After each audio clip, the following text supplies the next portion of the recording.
Well, hey folks, the Lori Daybell case just keeps getting weirder. In this next video, which I had cut and ready to go out just 2 minutes ago, I just learned that Lori Daybell has come into the courtroom in a wheelchair. So sick she can't proceed. Now, Judge Boreski tried to get her counsel, that same counsel that she needed all the headsets for, to carry the flame forward on the voir dire and get those jurists in place. Lori Vallow says, no way. In fact, forgive me for saying Lori Vallow. Lori Daybell said, no way, she has to be there. And then she started putting on a little bit more of a tantrum as she kind of started crying openly in court, quite loudly, according to Nate Eaton in his reporting. And now the judge has moved this trial back to start in 2 days. That, I guess, will be the continuation of selecting a jury. Lori Daybell got her way. She's continuing to control the court, and she's continuing to control this trial. So we'll see what's going to happen on Wednesday, and I hope you'll all stay tuned. But this video that I have coming up couldn't have been placed at a better time. It'll give you a chance to think about the things you can watch for in this upcoming trial. So thanks so much. Let's jump into the video. Well, hey, folks, if you think you're done with Lori Daybell, think again. I mean, you've heard the podcast, you've watched the documentaries, you've sat through the Idaho trial where she was convicted of killing her own 2 children and her lover's wife. You even endured that Arizona trial where she was just convicted of conspiring to kill her husband, Charles Vallow.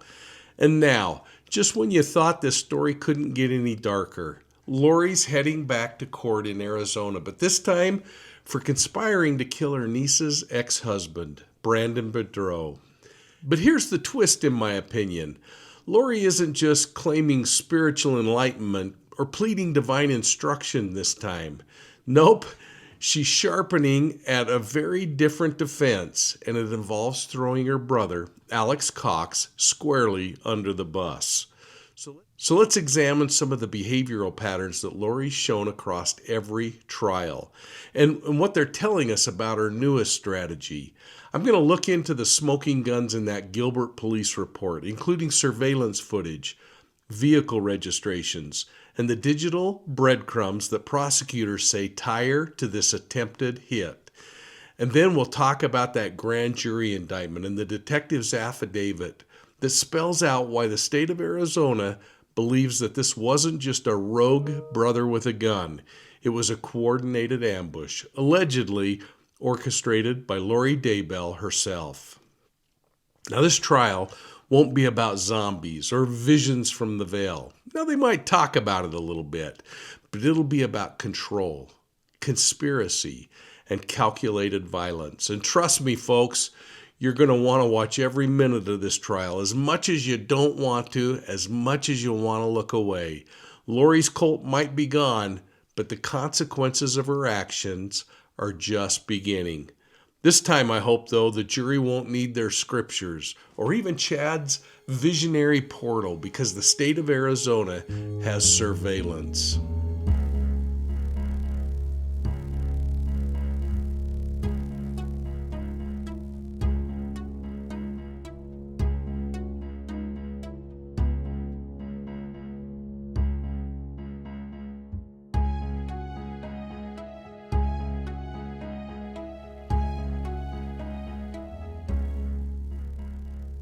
Hey, welcome to Profiling Evil, where we explore the darker corners of criminal behavior and try to shine a little light on the truth. Now, today we're looking into the next and hopefully final chapter in the Lori Daybell saga.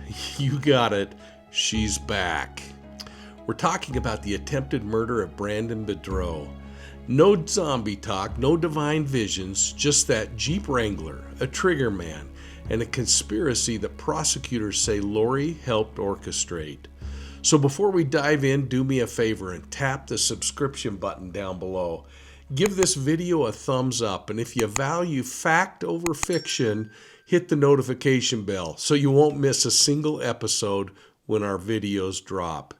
And by the way, if you know somebody who's been following this case or just cares about justice, share Profiling Evil with them. Help us grow this community of thinkers, truth seekers, and everyday heroes. And thanks. Now let's talk about the evil henchman and the behavioral playbook of Lori Daybell.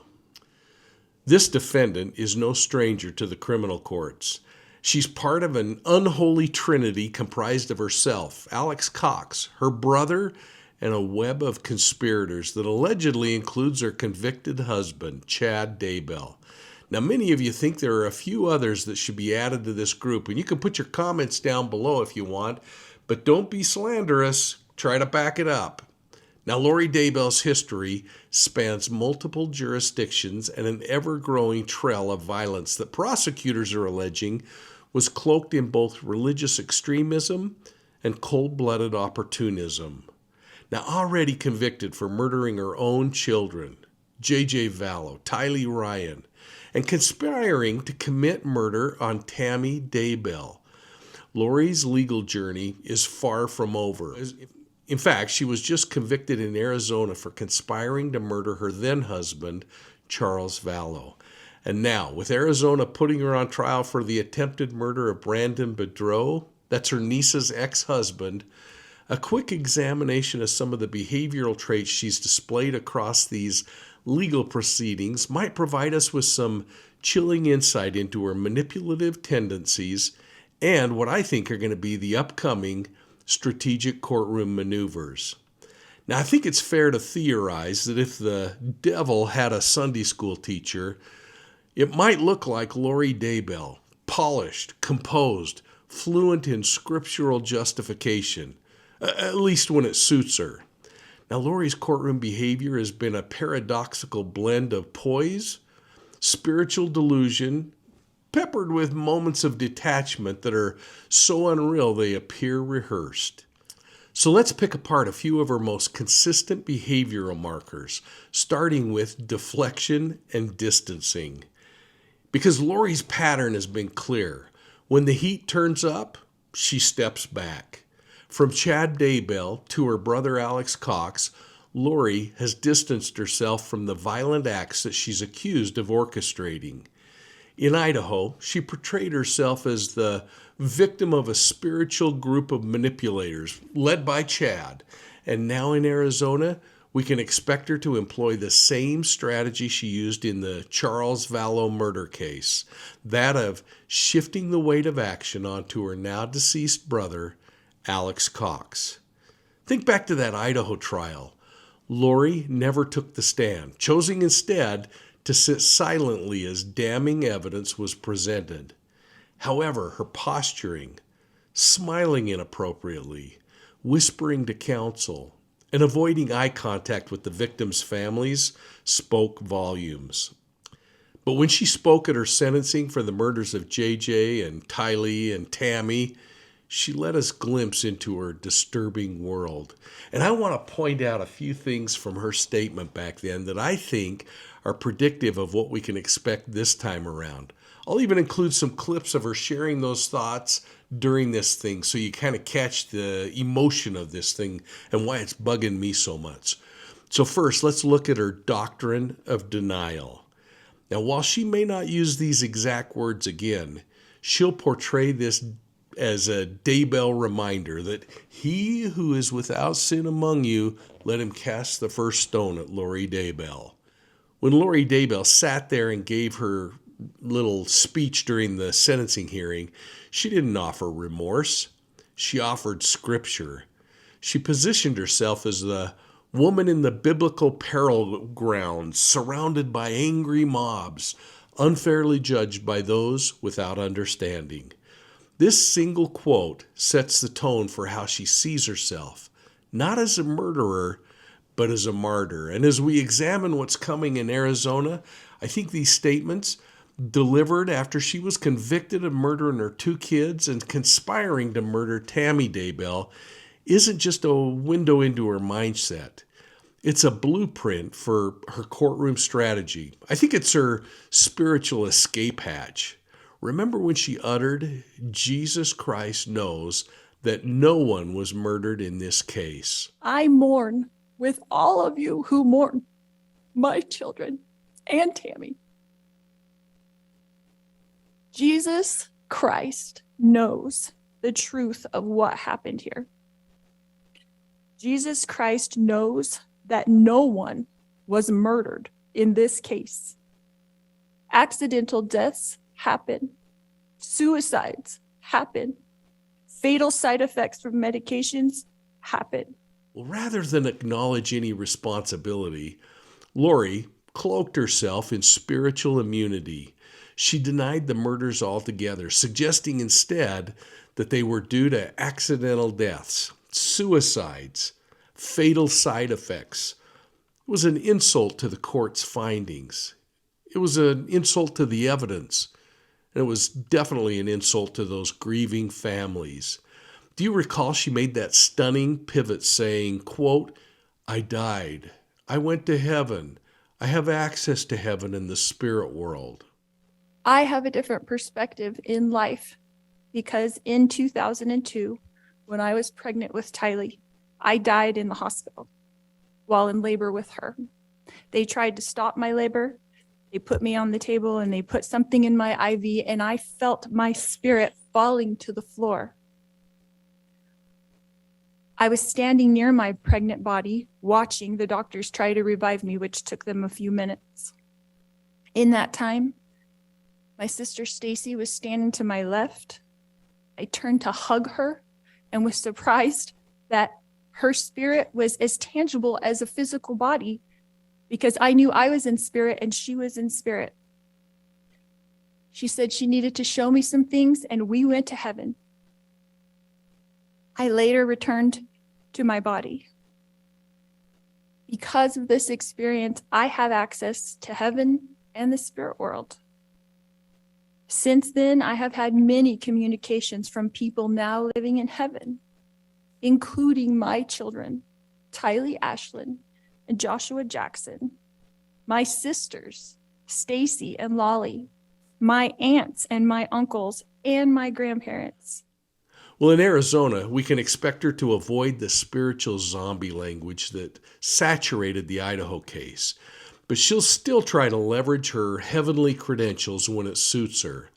This time, however, look for a subtler tone, likely a positioning of herself as completely unaware of Alex's actions. She was merely a loving sister who helped Alex Cox disguise his phone, who used her husband's vehicle for the crime, who stored the tire in the back seat from that same vehicle in her storage unit, all the while, as she might say, having no idea why any of this would have happened or what Alex Cox was going to try to do.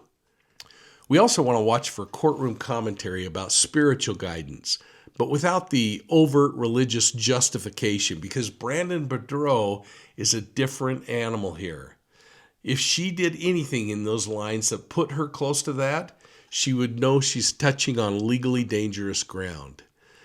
Now, as the blame points toward Alex Cox, the divine overreacher, think back to Idaho, where Lori dodged responsibility by simply refusing blame.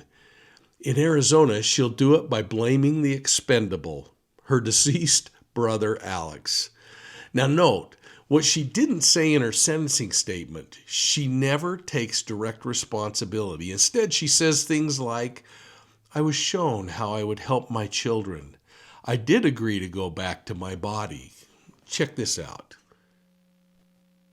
I was a young mother, and you would think I wouldn't want to leave my children, but as I stood in heaven, I did not want to go back. I thought they would be fine without me because I was peaceful and I was happy and I was home.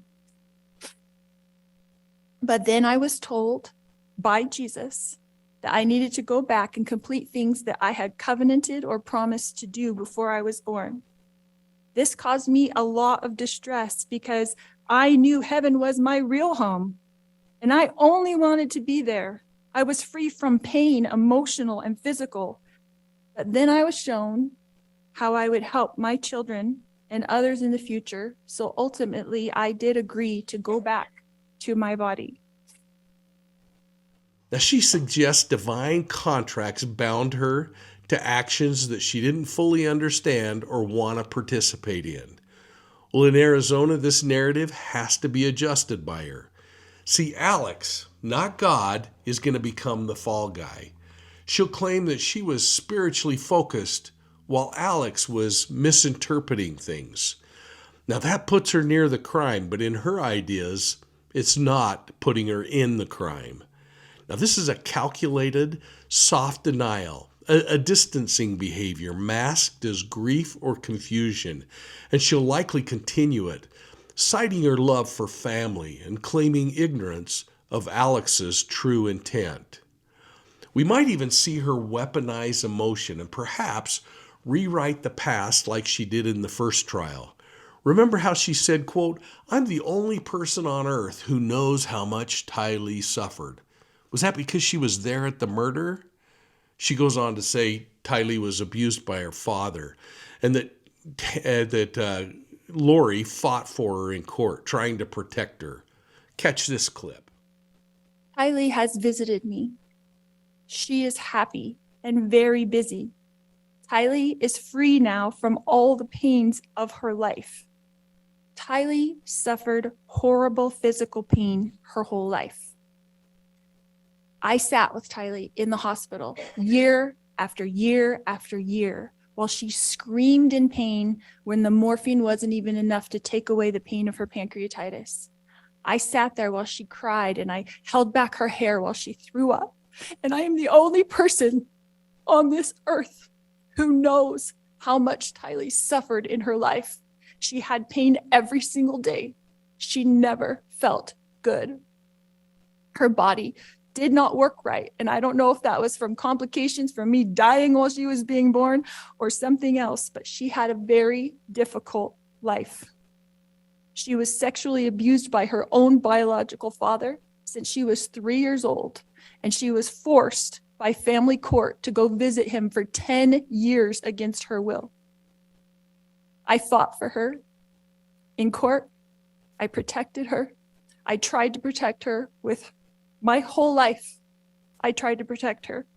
I worried about her every single day. Tylee had to get her GED because she couldn't go to school every day because she never felt good. She felt sick. Nobody knows this because Tylee, like myself, tries to put on a good front, tries to be a happy person, tries to have hope in life, tries to know that she's here for a purpose and that she has an eternal purpose to be on this earth. But I never stopped worrying about her. One of the times that Tylee came to me as a spirit after she died, she commanded me and she said to me, "Stop worrying, Mom. We are fine." She knows how I worry and how I miss her. Well, Lori tried to rewrite history with purpose, to position herself as a protective mother, not a killer. Well, the court found it different. They found her a killer. In the Arizona case, expect her to again frame her actions as acts of protection, but this time maybe for her niece, if she dares bring any of this up at all. Now, if the topic comes up, this is going to be her motive deflection strategy, that maybe Brandon was dangerous. But make no mistake about this. If it happens, it's going to be emotional misdirection. Lori consistently invokes the language of suffering to weaponize empathy while denying culpability.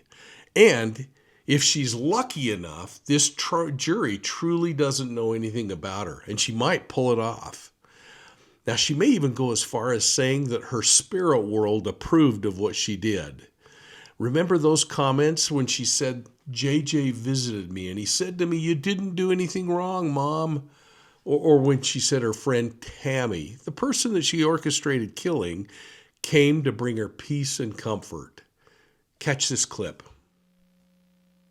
The first time JJ visited me after he passed away, he put his arm around me and he said to me, "You didn't do anything wrong, Mom. I love you. And I know you loved me every minute of my life." JJ, Joshua Jackson, was an adult spirit, and he was very, very tall when he put his arm around me. He is busy, he is engaged, he has jobs that he does there, and he is happy where he is. His life was short, but JJ's life was meaningful. JJ was a wonderful person and touched the lives of everyone, and I adored him every minute of his life. My eternal friend, Tammy Daybell, has visited me on several occasions. She came to bring me peace and comfort, and I know that she is extremely busy helping her family, especially her children and grandchildren, and I have a great love for Tammy.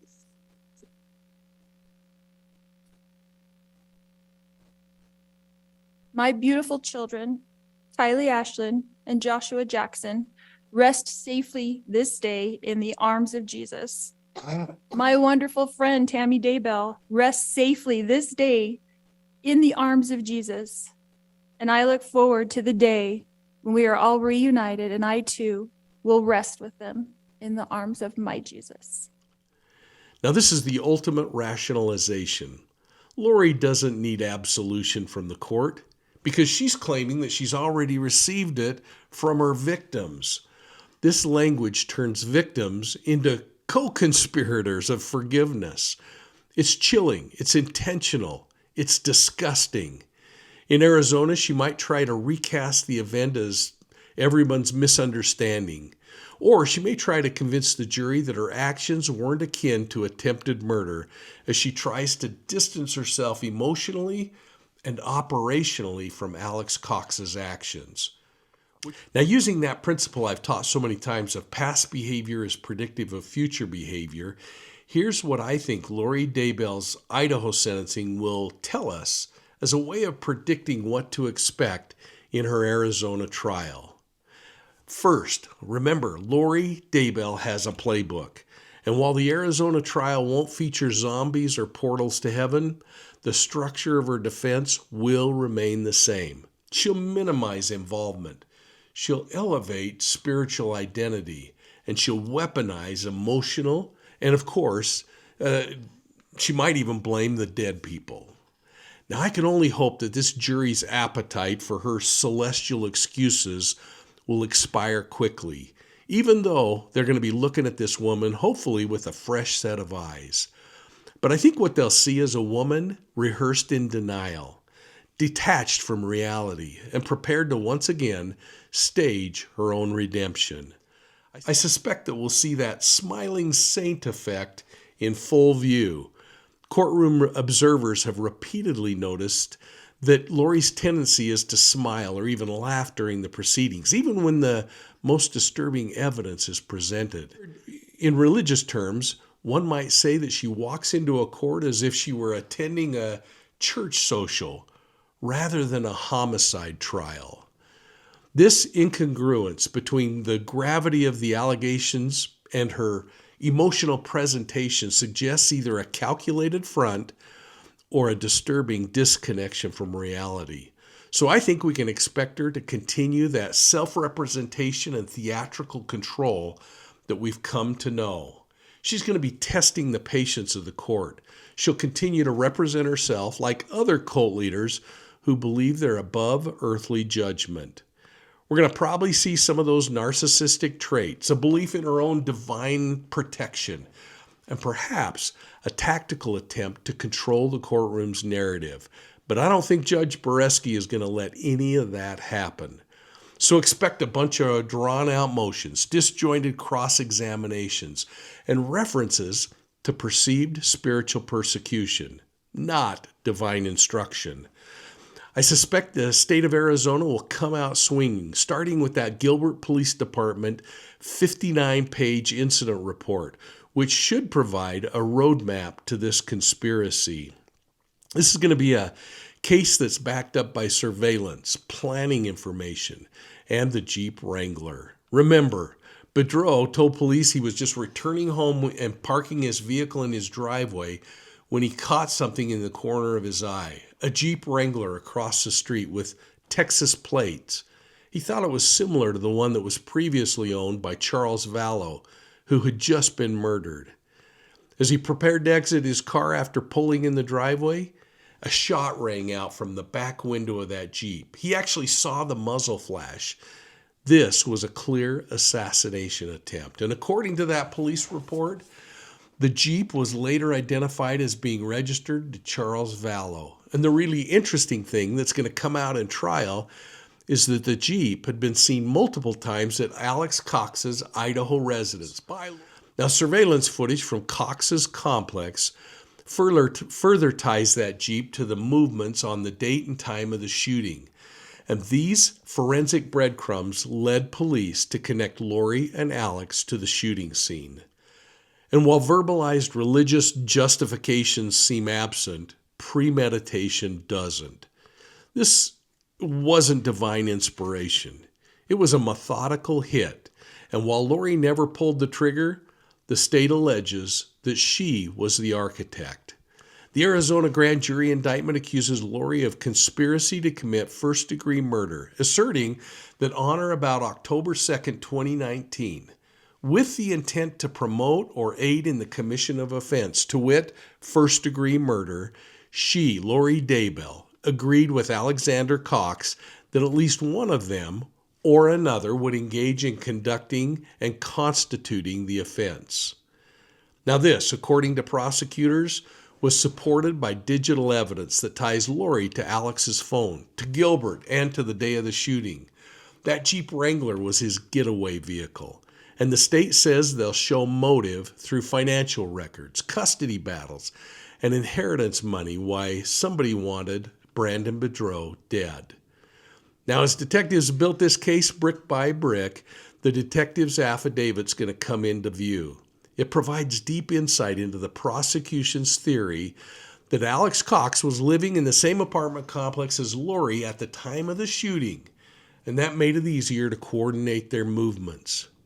That phone records showed communication between Lori and Alex before and after the shooting, and that the Jeep's movements were traced to the scene and back through complex surveillance video and cellular tower data.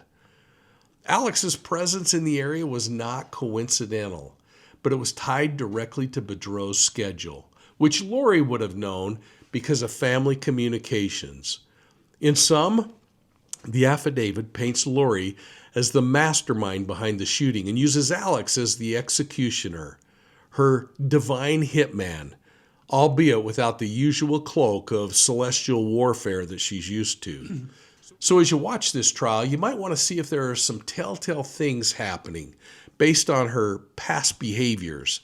Things like strategic silence or deliberate rambling.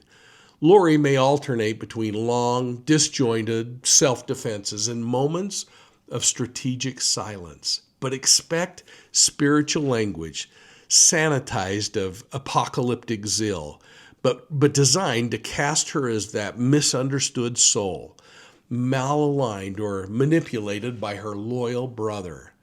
And don't forget the strategy she's used over and over again, especially with this judge, that the court's against her, that the judge is against her, that the trial process is against her. Everything is waging war against Lori Daybell. Now, with Alex Cox conveniently dead and unable to defend himself, Lori is expected to paint him as a rogue actor. She'll attempt to convince the jurors that Alex acted unilaterally, perhaps misinterpreting her spiritual suggestions, or that he took matters too far. Well, if the Idaho trials taught us anything, it's that Lori's loyalty ends where legal liability begins. So don't be surprised if Lori portrays herself as a victim of the system, as a victim of false narratives, even of Chad Daybell's influence. Now, although she once called Boudreaux a threat to her niece Melanie, she may downplay her involvement altogether. This time, she's her own attorney, and she's likely to use procedural tactics to delay, confuse, or grandstand. Heck, she might even use COVID or feeling sick to buy a little more time.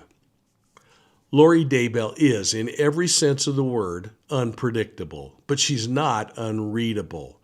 Her behavior follows a pattern of self-preservation, masked as divine detachment, manipulation cloaked in scripture, and courtroom theatrics that are designed to sow doubt and confusion.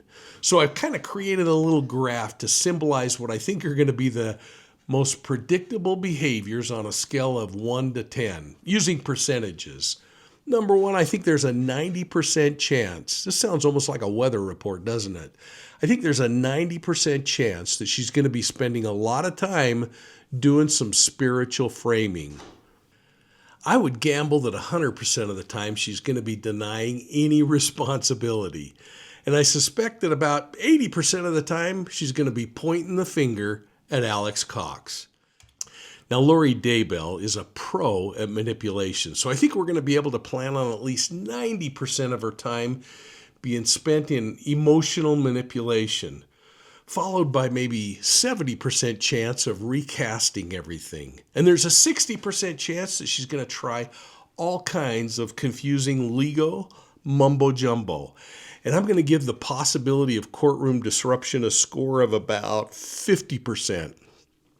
Taking into account that there's a shock belt waiting to be deployed. Now, using this graph, in short, I think we can look at her past behavior in Idaho and in Arizona and use that to predict what might happen here in the Boudreaux trial. In Idaho, she quoted scripture to frame herself as a victim, but here she might cite spiritual experiences, avoiding religious justification for anything to do with Brandon's attempted murder, but reminding us that she is, in her mind, deity. Remember, in Idaho, she was denying any responsibility despite her convictions. Well, I think we can expect her to deny knowing that Alex Cox's true intent was to commit murder, and she'll claim the shooting attempt was a shock to her. Back in Idaho, she claims spiritual communication with the dead. But here, I think we can expect a little more vague spiritual references to her peace and understanding, even her understanding that she might get convicted in this trial. But remember her comment, that's okay, because she finds joy in everything. Now, I remember in Idaho that she used emotional appeals. She framed as the protection, but here in Arizona, I think she's going to argue that she may have been protecting Melanie and her family from Brandon. Back in Idaho, she recasted her victims as being happy in the afterlife, almost grateful that they were able to get through this earthly experience by being brutally murdered. Well, here in Arizona, she may suggest that everybody involved in this attempted murder is at peace, including Alex, who tragically died by natural causes, according to some. Now, all of this minimizes any potential role that she may have had. And this is where I'd really like to know your thoughts on this case. Please put them down below, folks. Arizona prosecutors appear well prepared. With overwhelming evidence, surveillance, digital forensics, motive, the case against Lori in the attempted murder of Brandon Boudreaux is more linear than the convoluted theology that surrounded her children's death. But make no mistake, the courtroom may be the sanctuary for truth, but Lori Daybell is going to treat it like a pulpit, and she's not above delivering one more sermon. So thanks for watching Profiling Evil, where we don't just chase headlines, we try to chase some behavioral patterns, criminal intent, and the truth behind it all. As we watch the Lori Daybell trial and as we watch her walk into another courtroom, I think you now know what to expect. She's likely to keep hiding behind spiritual language, distancing herself from Alex Cox, and framing this failed murder plot as something she just didn't see coming. But we've seen it all before. But if there's one thing that we say around here all the time, it's this: past behavior is predictive of future behavior. So if you value what we've done here at Profiling Evil, I'd ask you to take a second and give us a thumbs up. Make sure you're subscribing to the channel if you haven't already. And don't forget, ring that notification bell. And please share us with your friends. And if this case or others like it make you wonder how people get pulled into extreme belief systems, I'd invite you to check out my book, Deceived, an investigative memoir of the Zion Society cult.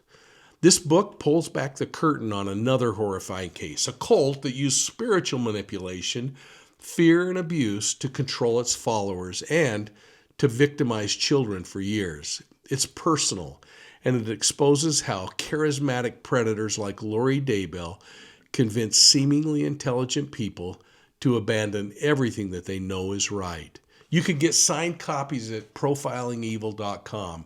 If you live in the United States, I'll even ship it to you for free. But if you're outside the U.S., just go to amazon.com worldwide. And if you like your true crime on the go, please check out Profiling Evil's audio podcasts on your favorite podcast platform. That way, you can get your true crime fix anytime you're out on the road. Watch for us on Facebook, Instagram, YouTube, and Twitter.